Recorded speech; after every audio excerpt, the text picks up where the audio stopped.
there's an up to it, so more people can reach you. So you know, you can have a much wider audience. For instance, I can pop in because it's on mute and my little one be screaming next to me, whereas I probably wouldn't come if it was in London because it'll cost me a lot of money to get a babysitter. So, you know, there is an up to it. That's true. That's true. But you don't get the energy back. That's the thing. Yeah, but that is true. I think it's a valid point, regarding the accessibility. Accessibility, yeah, that's very true. When is your book coming out?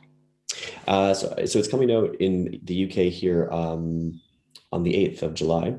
So just in a couple of weeks. Oh yeah! Wow, and, great! Congrats. And in Canada and in the States in August 21st. So yeah, the summertime. But yeah, a lot of Zoom readings. A lot of Zoom. Things to come. But and Carter, how long have you been with the Goethe-Institut? I've been here since October. Okay. So just sort of 6 months, nice. 7 or 8 months. And we kind of do these book things once a month, and it's been great to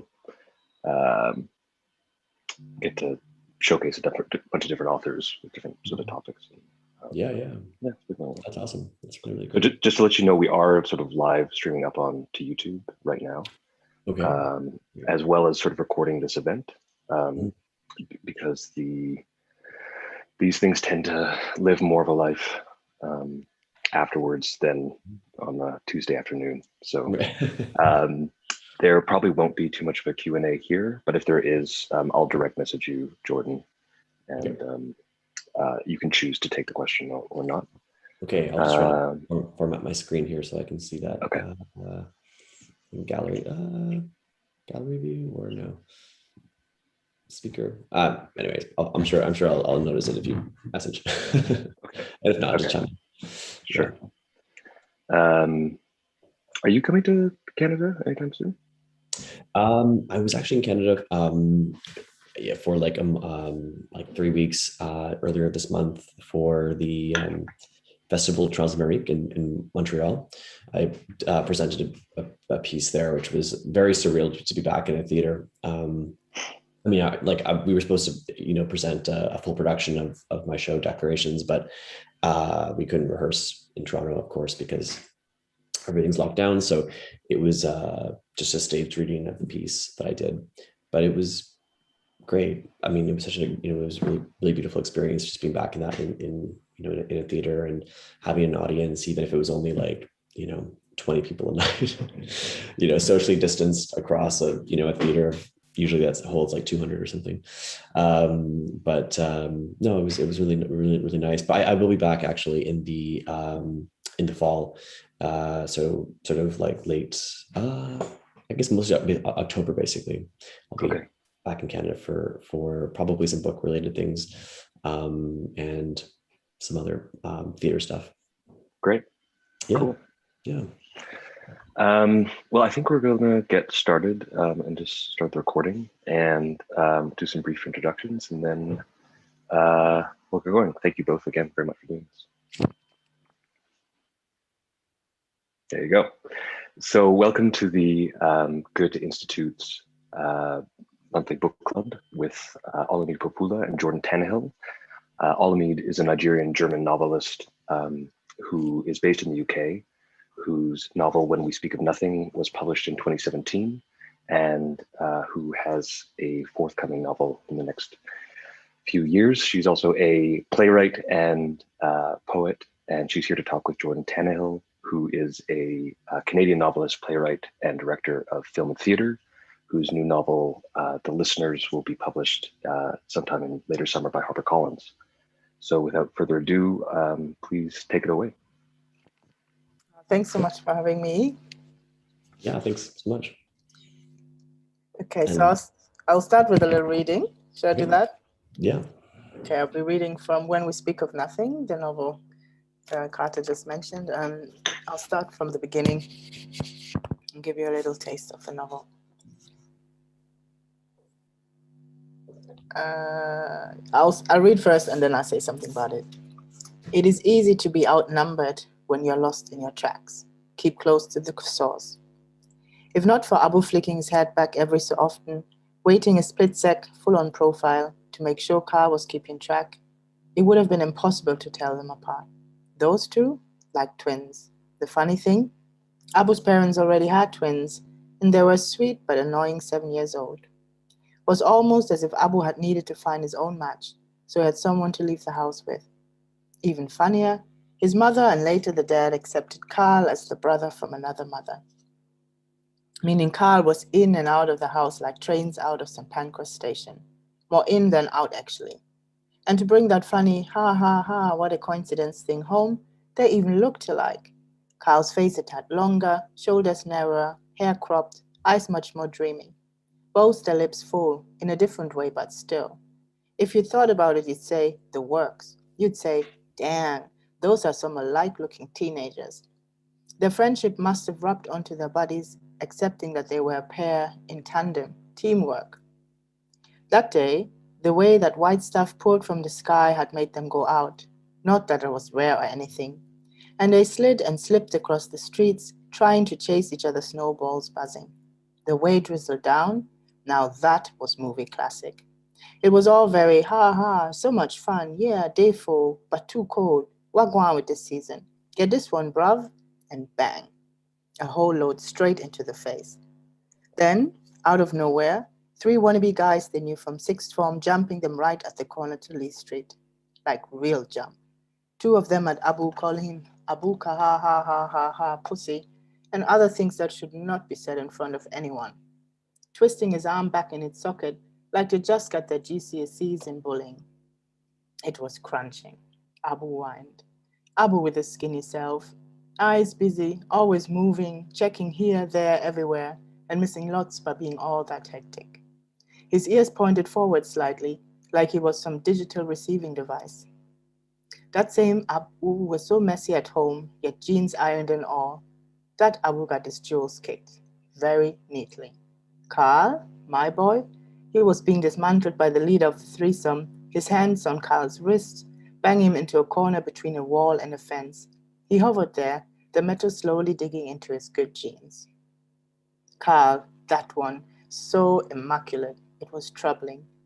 Abu even had a little fit earlier that evening because Carl had been doing his usual must look pretty thing. Without words, obviously. Iron denim wasn't enough. It all had to be prepped properly and color-coded until it was just so.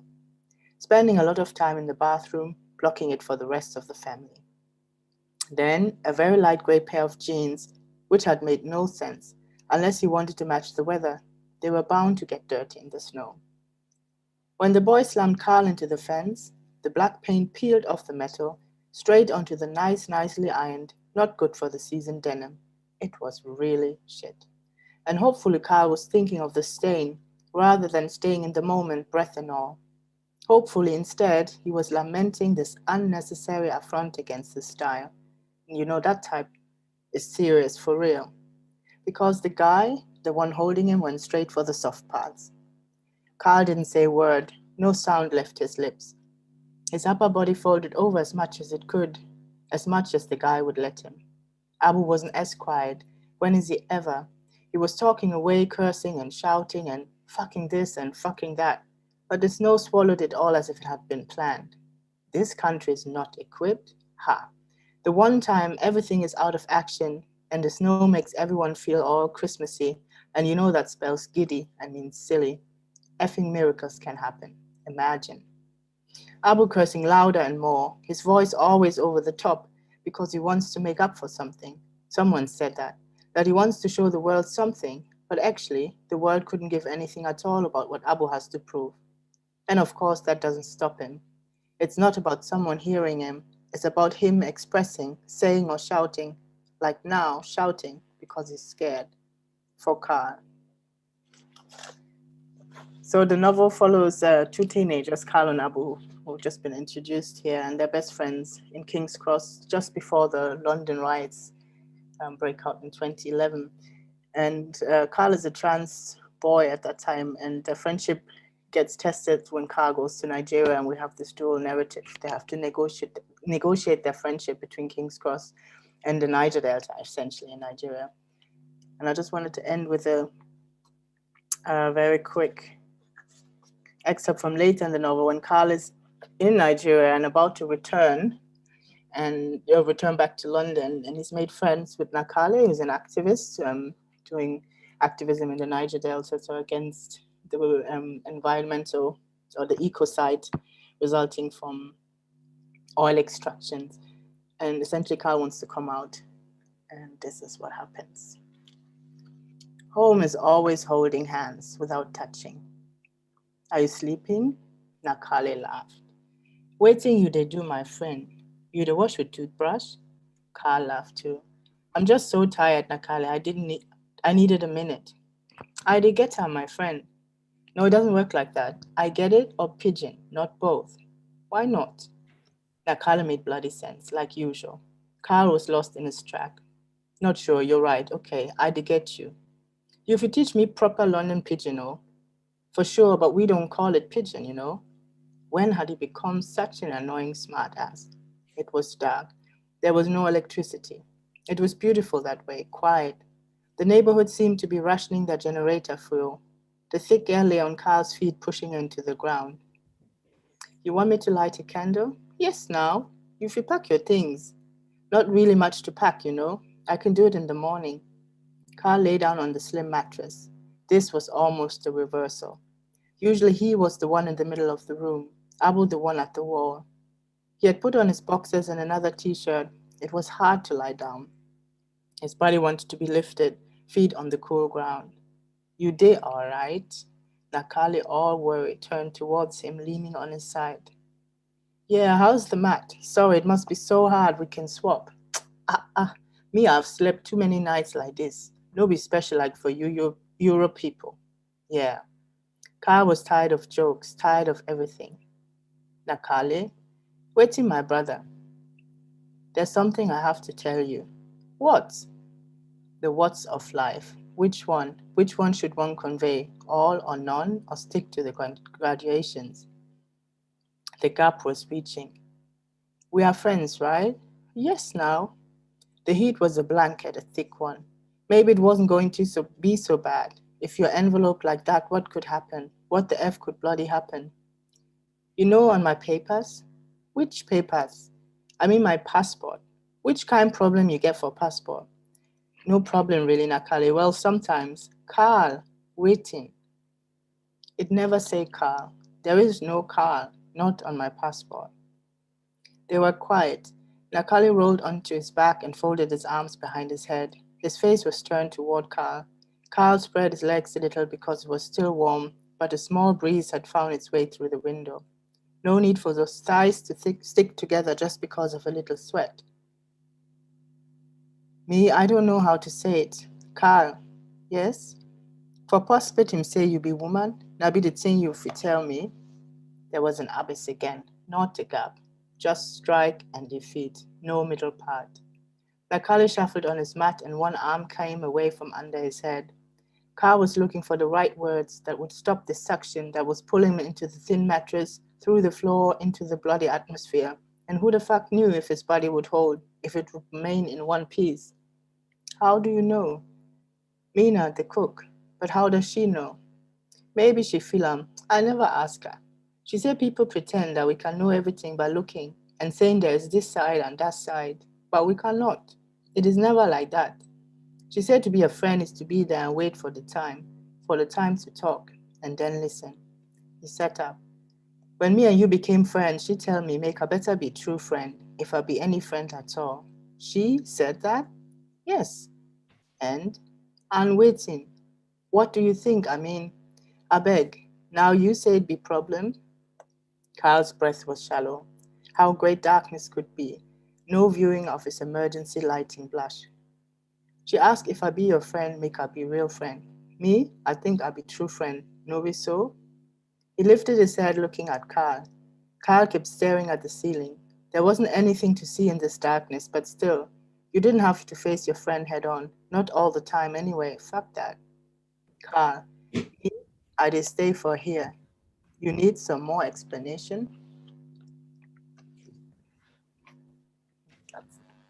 Thank you so much, Olumide. That's really great. had the great pleasure of reading When We Say Nothing, and it's When We Speak of Nothing, and actually just finished it late last night, so it's still very fresh in my head. And it is such a beautiful novel, full of life, and also this beautiful sort of interweaving of slang, and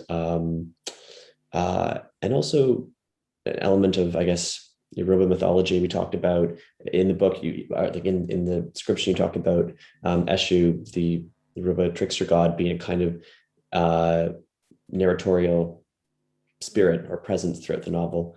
I was curious about that, the degree to which Yoruba literature or mythology plays in your work more generally, as a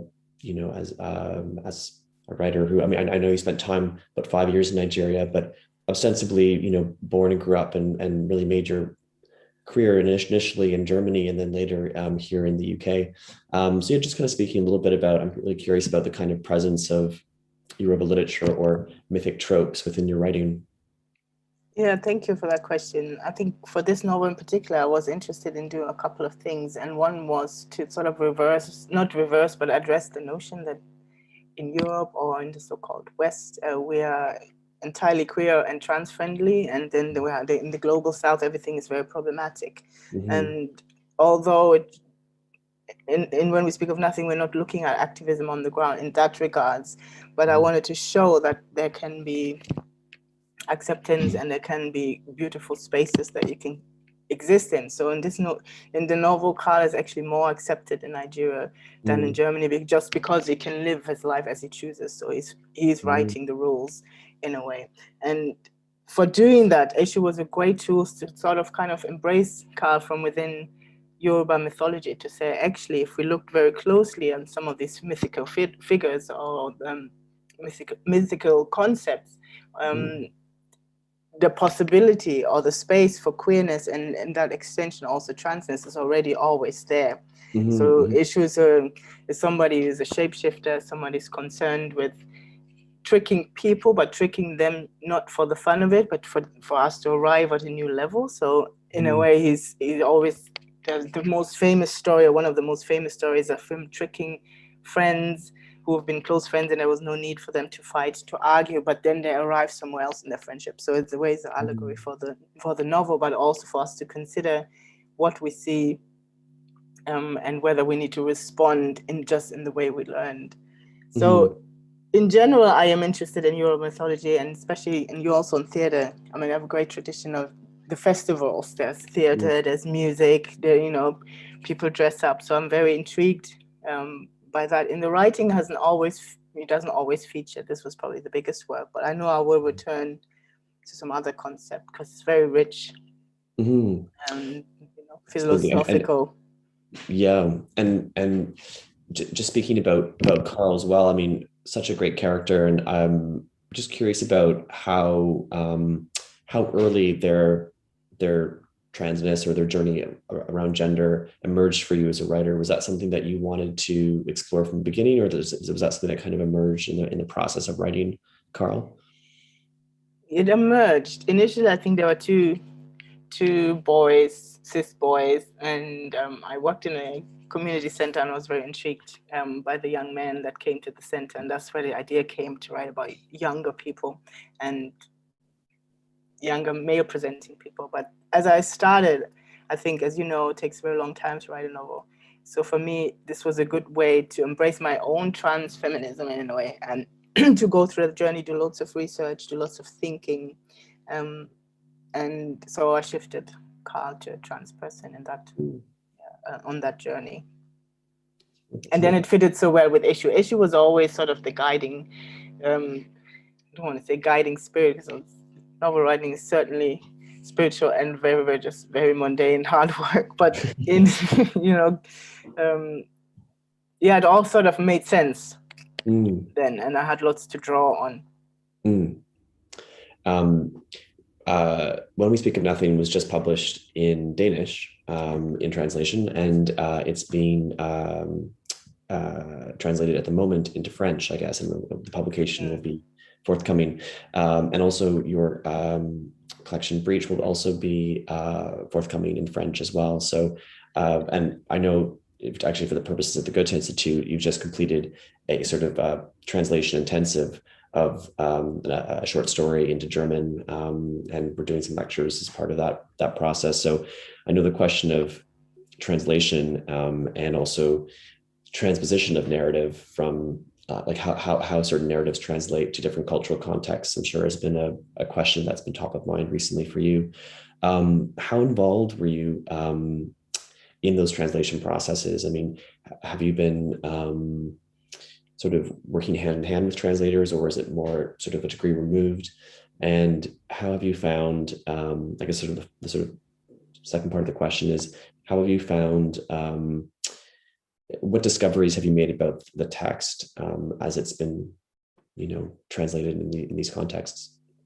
So the Danish translation, I have absolutely no idea. And this is very interesting because I think a lot of countries might not want to touch it so much because it's such Black London English. So to translate that is very interesting. So especially in German. So the obvious choice would be a German translation, but we don't actually maybe have that language. But that's what makes it very exciting. I think, okay, so you have to come up with something that's an equivalent. And with the French one, I don't speak French. So I can't say how it translates in that way or how it works. What I noticed, and I wasn't, with the books, I wasn't that involved. So maybe minor questions here and there. Some with Breach, we were talking about titles, and I wasn't too happy with the initial title they chose, and then we changed that. This translation project was a great,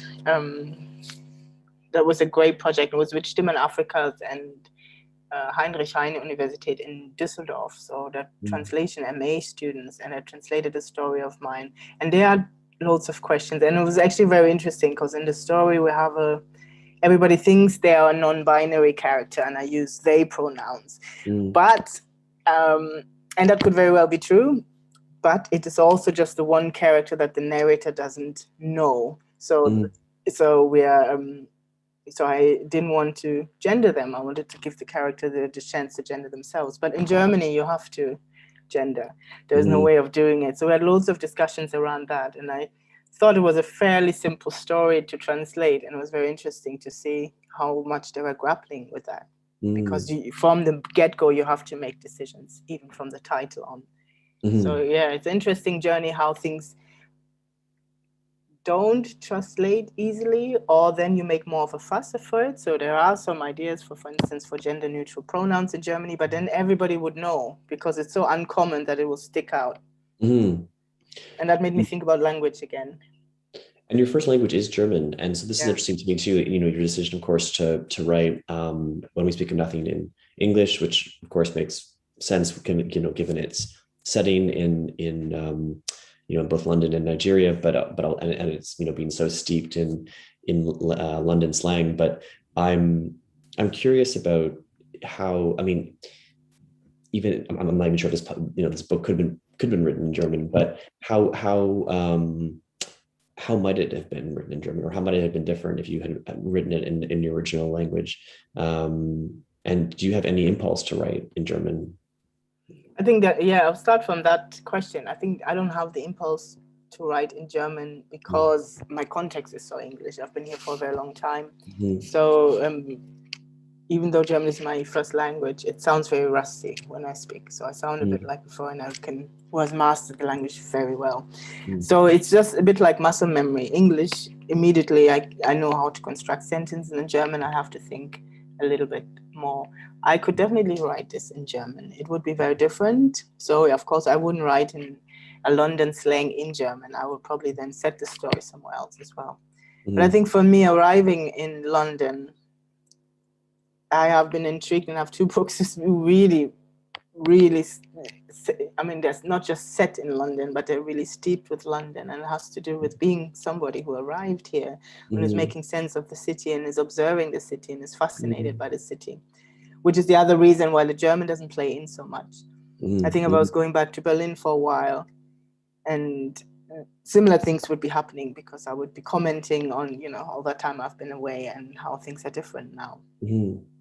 Do you feel yourself in conversation with German literature, German culture still as an expat, or do you feel a degree removed at the moment?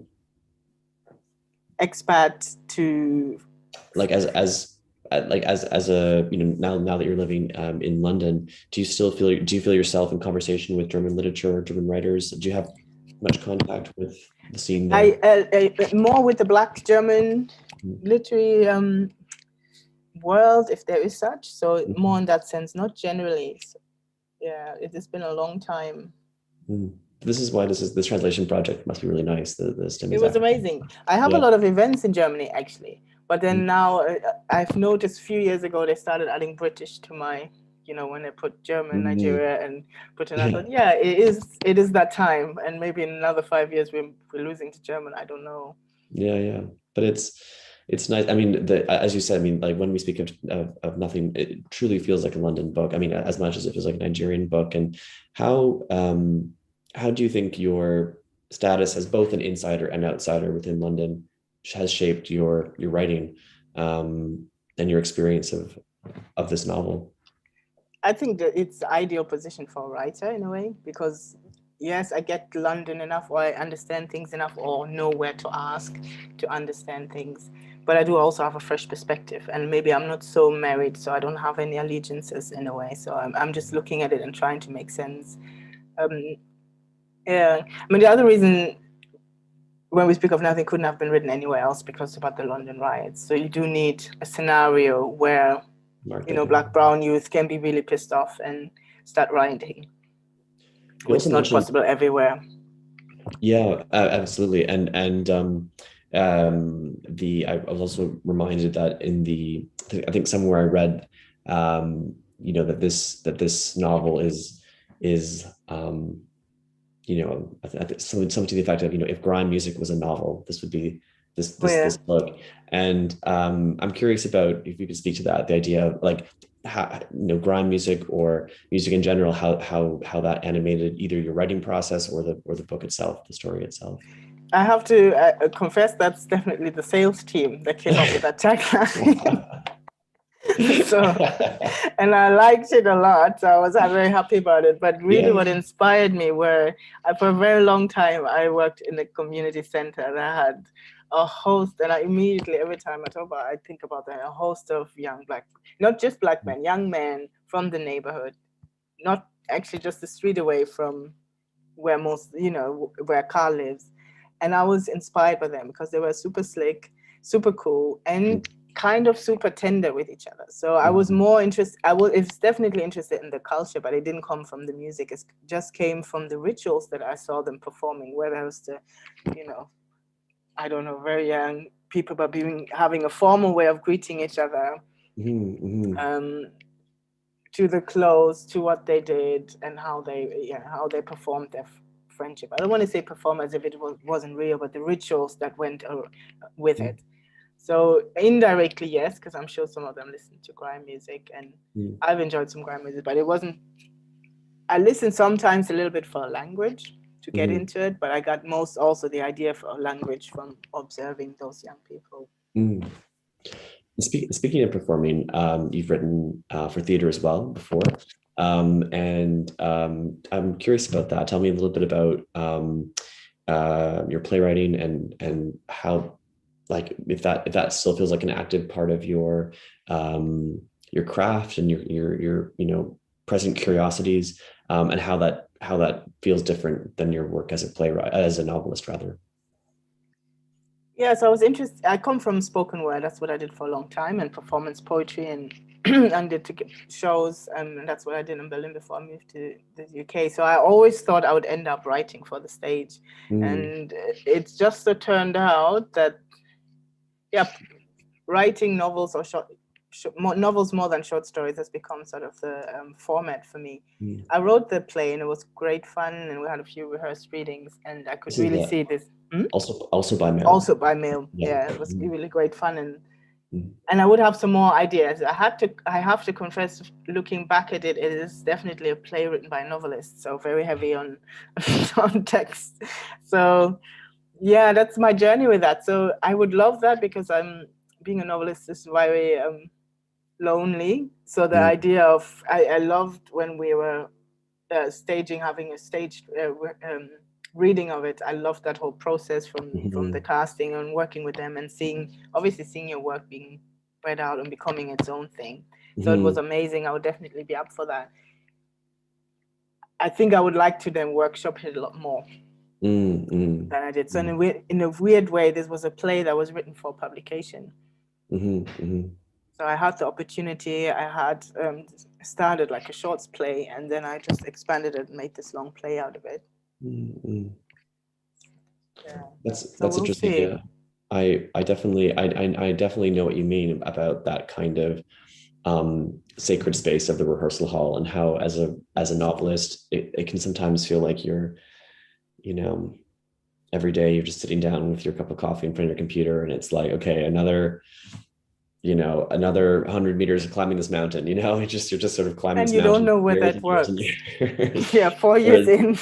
Just by yourself, and I think that's, I mean, of course, not fully by yourself. There's also lots of people who help you along the way when writing a novel, but there is something really, quite sacred and beautiful about being in a rehearsal hall and reckoning with what it means to be human, what it means to be a political animal, a citizen, and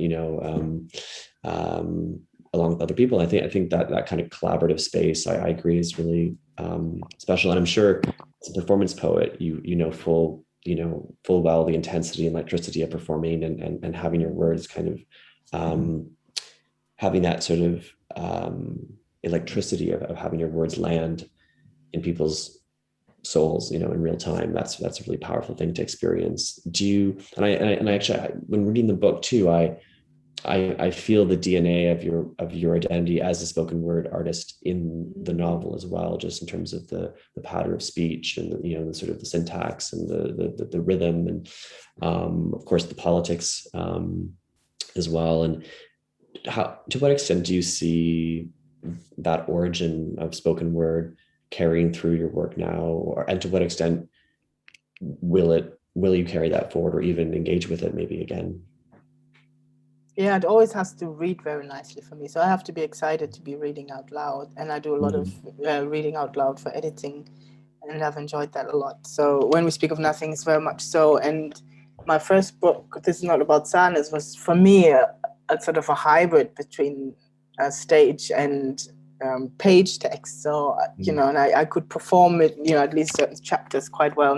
Not going into character, but just the way I'm reading it.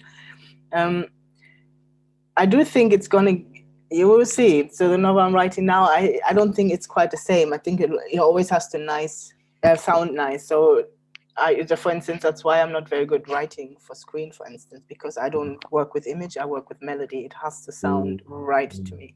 And then I'm somewhere. And the image, obviously that's important to create a beautiful image. I don't do spoken word anymore. I have a couple ideas that I think would be exciting, but I'm not sure that I actually want to execute them. So for me, it's grappling with the text, and I'm very interested in lyrical essays and seeing what other form I can crack or what I can do with the form. Absolutely, yeah. Which writers are you? I mean, obviously we had a lot of time to read during lockdown, or just to be at home. Which authors are you finding, or texts are you finding yourself drawn to at the moment, or are you thinking about at the moment? Yeah, it's slightly different for me because I've been in lockdown with a 4-year-old, so the reading was very, very little. But I read a lot of nonfiction actually, so I'm really interested. It's not boring at all, but in terms of literary, I'm reading something called, what is it called?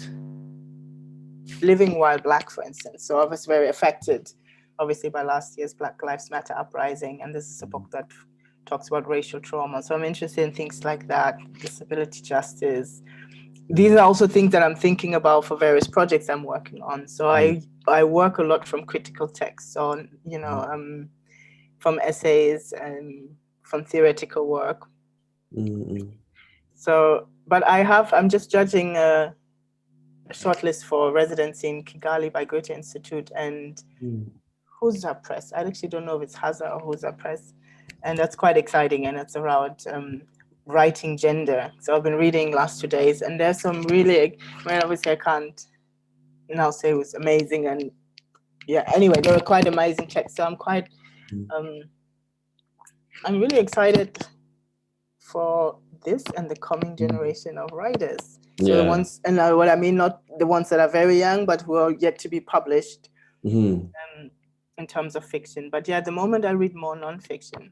Yeah, and I mean, I hear you. I mean, critical theory is such a pleasure to read. I just finished reading Pleasure Activism by Mary Brown, and I think that's just what you're talking about a little bit of these are kind of the works about care and access, and it feels like a lot of the ideas in that book as well. And sort of, I guess, kind of connected. I'm curious about how being a mother has affected just your writing and your current projects. I mean, I think When We Speak of Nothing was written just before you had your child. Yeah, it was written before and published after, but written before. Yeah, I've yet to have to learn how to write a full novel with a child, but I'm on it. I am on it. It's different. I mean, novel is particularly hard because you have to hold so much in your head, and often you don't have a lot of time to sink in and think about that. So shorter things have been easier, essays and short stories and stuff. But there's also a real up it because you can't be precious about time. So I'm just gonna generalize this. I think a lot of us writers can agonize over what we've written and whether this is right and politics are right, language and oh no, this is shit. I actually don't have time. I don't. So there's a good part to that as well. Yeah. To put something out, you can edit later and just get it done. Doesn't mean that I think everything is great. It's not that. It's just mean I'm cutting a little bit out of cutting that whole process a bit short. Absolutely. Sort of when do you find time to write, and how do you find time to write within your day? So she's at school now. So when we're not in lockdown, when she's at school, I come home and I sit at my desk. Yeah.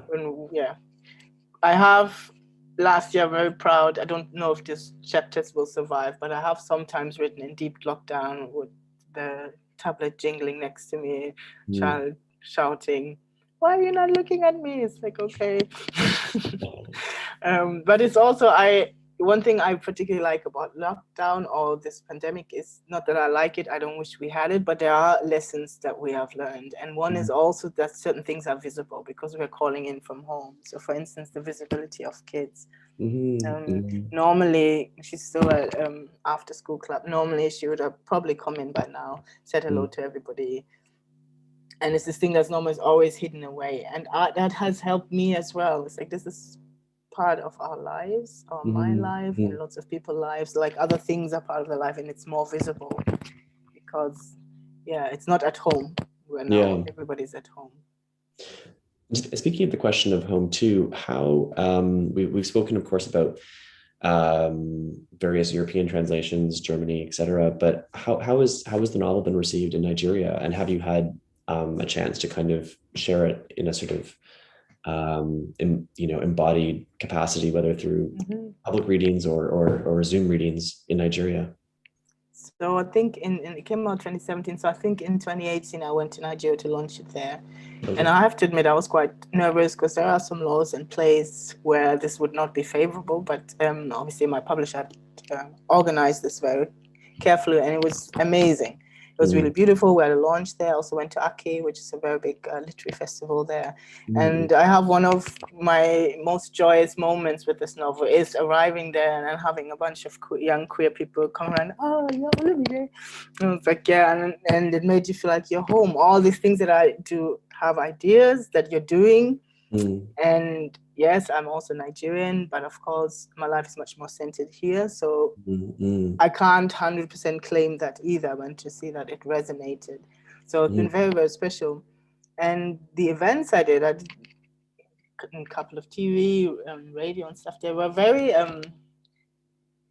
people honed in differently because, of course, Nigeria has a very rich literary tradition. So they honed in on other things, not so much on the identity politics. They honed in on the text in a very interesting way. And obviously, issue is quite normal, not normal, but people are more familiar with it.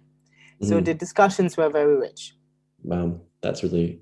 What did you learn, if anything, about Nigerian queerness when encountering? You mentioned, the queer people who came to the reading, and even perhaps while writing the book too, or not so much even about Nigerian queerness as such, but perhaps distinctions of identity or lived experience between, say, a Nigerian queerness versus a British one, a British context, or even ideas of transness. We talked a little bit about, the ways in which issue and your mythology kind of explores this kind of gender fluidity, but I'd be curious to kind of knowing a little bit more about that, I guess, about things you learned or uncovered amongst those distinctions. So when we speak of nothing, initially was also my PhD dissertation, and it was different as a PhD dissertation. So I did look, obviously, I did look at Nigerian literature that had some trans characters in it. And then by extension, also look at these writers who had done things, Chinua Paranta, there's many, actually Chris Abani's The Virgin of Flames was very important to me. He uses Igbo mythology, and he has a character, it could be trans or it could just be a cross-dresser, who we know, but what I loved there was just blowing. He was very free with mythology, so that gave me a lot of confidence.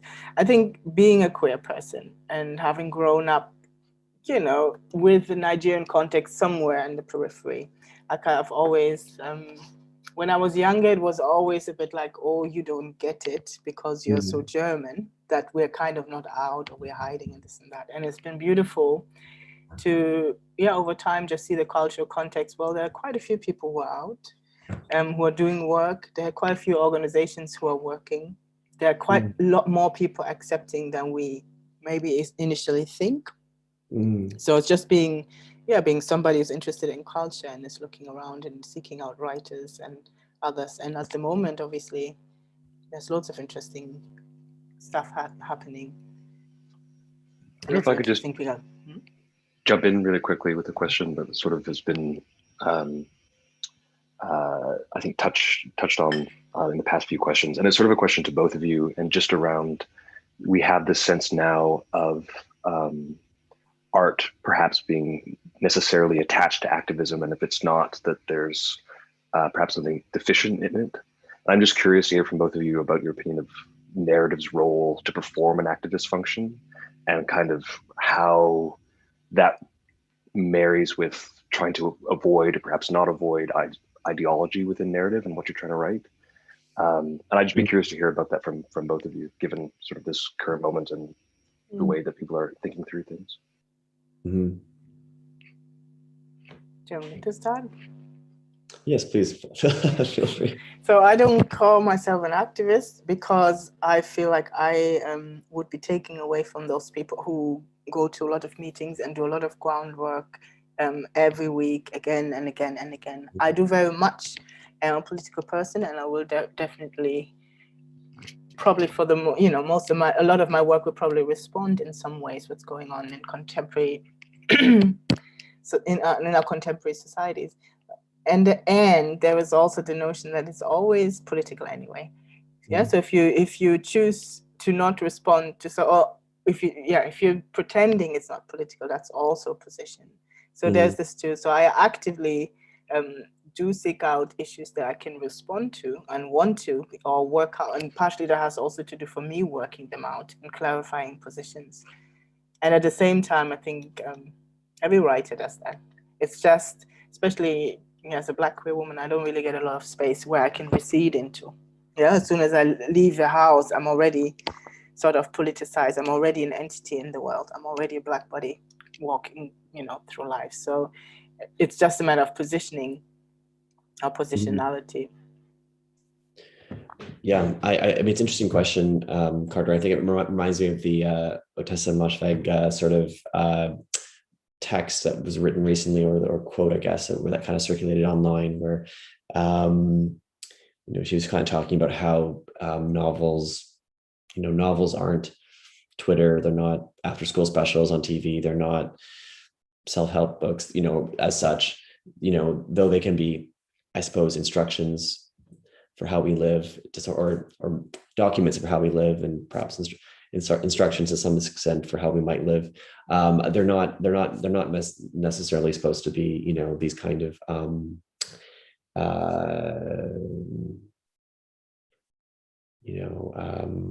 idealized or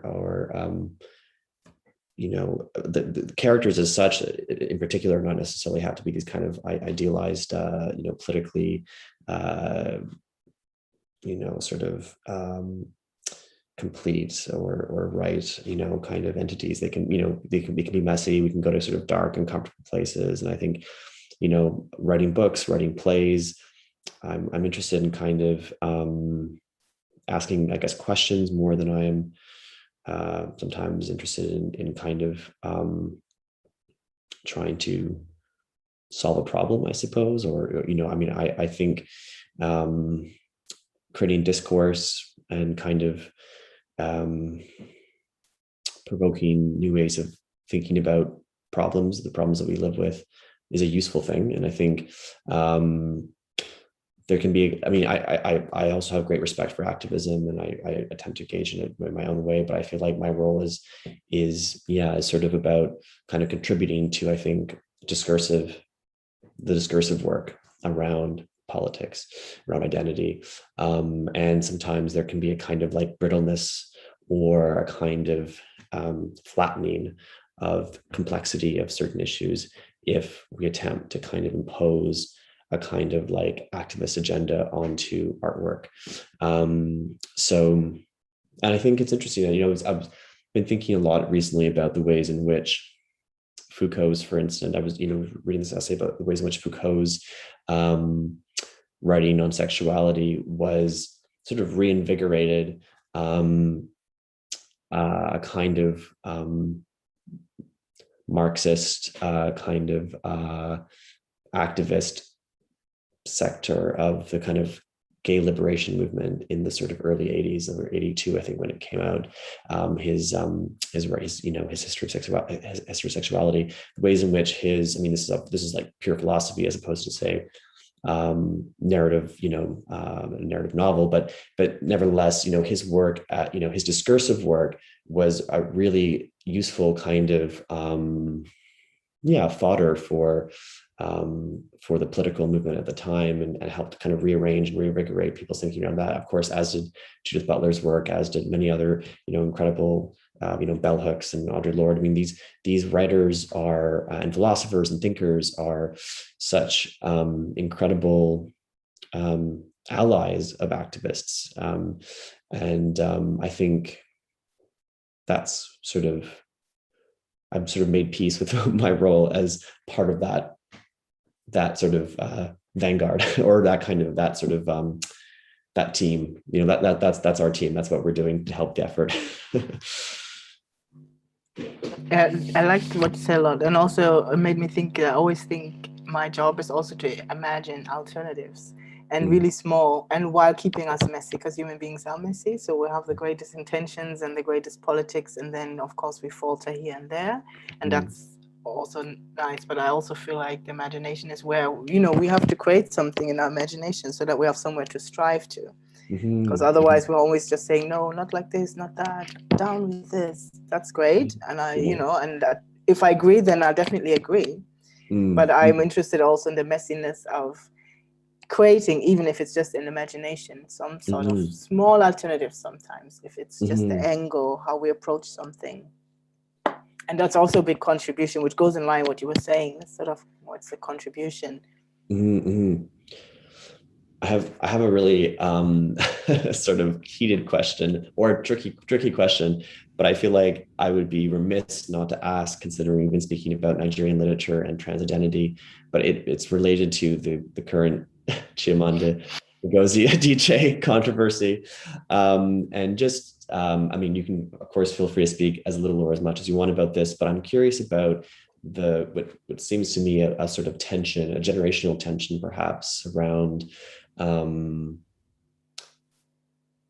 how we speak about trans identity, how we speak about transness, and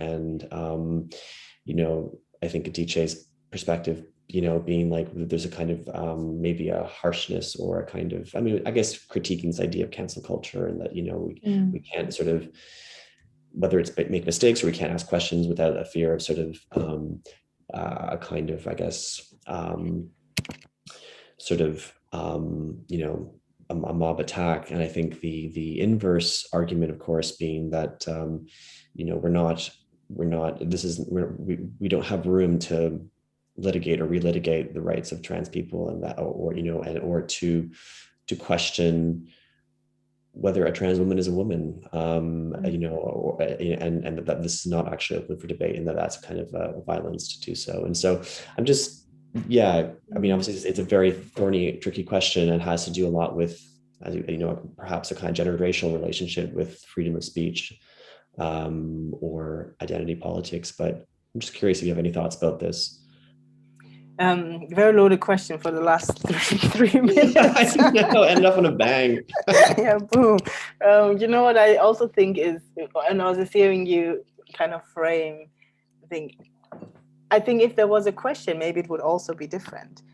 And I think I'm going to generalize that and not take that away from the two, but in general, often when these things happen and we could have been, or they could have been on the same side, I think it's the inability to ask questions, to say, okay, I don't have a trans experience. So what do you want me to say? And then with that, also acceptance that maybe even whether you feel that way or not, that I cannot speak for something that I have not lived. And I think that is missing. So yes, cancel culture, there's something to critique about, but I don't even know if this is cancel culture. That somebody is asking and then saying this is doing violence to us. So there's an element to listening to this and maybe having a dialogue, but that dialogue would be asking a question rather than saying this is how it is. That's how I feel about it. I think I missed, and I read Adichie's reply, and what I missed very much was this openness where there's a possibility that we get it wrong. And we're not, don't think, and this is general, this is not for this, but in general, if we don't learn to include that possibility that we got it wrong, and then opening up to questions, and then maybe developing, how are we going to arrive at good politics and being, in allyship and all this sort of thing. So I think a lot of hurt can come from that as well. Yeah. I think that's a wonderful place to. I think that's a great way to end. I think that's a perfect ending to the conversation. That's the climax. Yeah. So I just want to, on behalf of the Goethe-Institut Toronto, thank you both very much for your time today. Please go get When We Speak of Nothing. It's in Canada and it's around the world, and as well, the Liminal is Jordan's first book that came out a few years ago, and The Listeners is coming out in August. Is that right, August? Yes, August North America, and July 8th here in the UK. Great. Okay, Thank you both very, very much, and hope to see you both soon, and have a wonderful summer.